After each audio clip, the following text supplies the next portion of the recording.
After losing to Argentina in qualifying second from CONMEBOL, Brazil was out to show the world that result was a mere hiccup in their quest for a first ever women's world title. And it was the Oceania champion which first felt the brunt in Wuhan. Daniela, Christiane and Renata Costa all scoring from long range in the 5-0 victory, while 2006 FIFA Women's World Player of the Year, Marta, bagged herself a second-half double.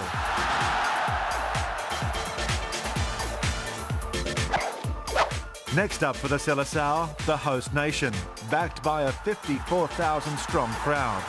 And it was the Chinese who went closest to open the scoring, Song Zhou Li hitting the woodwork just before Brazil scored 3 times in 7 minutes. Christiane chipped in for a double, as did Marta, which saw her tally already reach 4 for the tournament. The final Group D clash took Jorge Barcelios' side to Hangzhou for a meeting with world number 6, Denmark.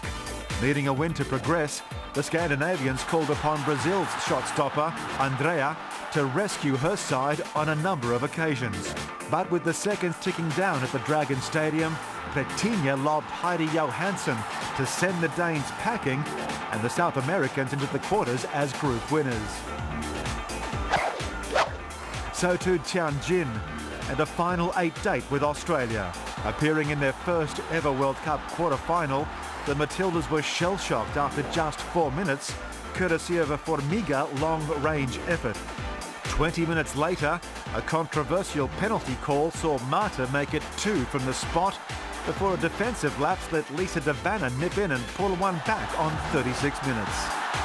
The Matildas' fighting spirit came to the fore again in the 68th minute. Defender Lauren Colthorpe beating Andrea to draw the sides level. But Christiane replied with an unstoppable right-foot strike with 15 to go to set up a semi-final showdown with the USA. The world number 1 had not lost in 51 internationals, but had not impressed in China despite reaching the final 4. The 2-time world champion beat Brazil in the Athens Olympics decider 3 years ago, but on 20 minutes they were behind after a Leslie Osborne own goal. Controversially recalled to the starting 11 in favour of Hope Solo, Brianna Scurry couldn't keep out Marta's effort 7 minutes later. And after being reduced to 10 players, the world number 8 scored a third through Christiane. The final nail came courtesy of Marta, who capped off another majestic performance with one of the goals of the tournament and her 7th of China 07. Yes, well, Brazil finishing third in 1999, previously their best performance at a World Cup, but they've already eclipsed that by reaching the final here in China. And the team is out warming up. Melissa, obviously all eyes are on Marta. It seems as though the Brazilian attack, it's the question, can they break down this formidable defence of Germany?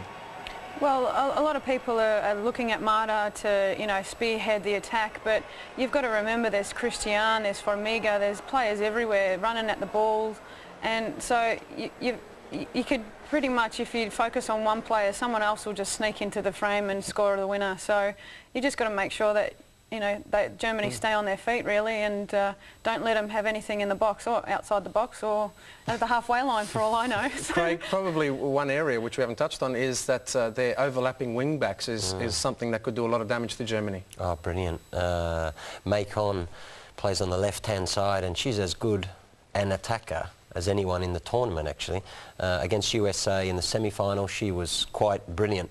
And then when you have Christiane and Marta ahead of her, Formiga's very good as well, formidable player, just scoring from outside the box. And they've got a lot of weapons in attack, and they have variety. They can score from range, or they can go through you. And that goal from Marta, where she flicked it around, that's got to be one of the goals, not just of this tournament, but of all time in Women's World Cups, I would have thought. Okay.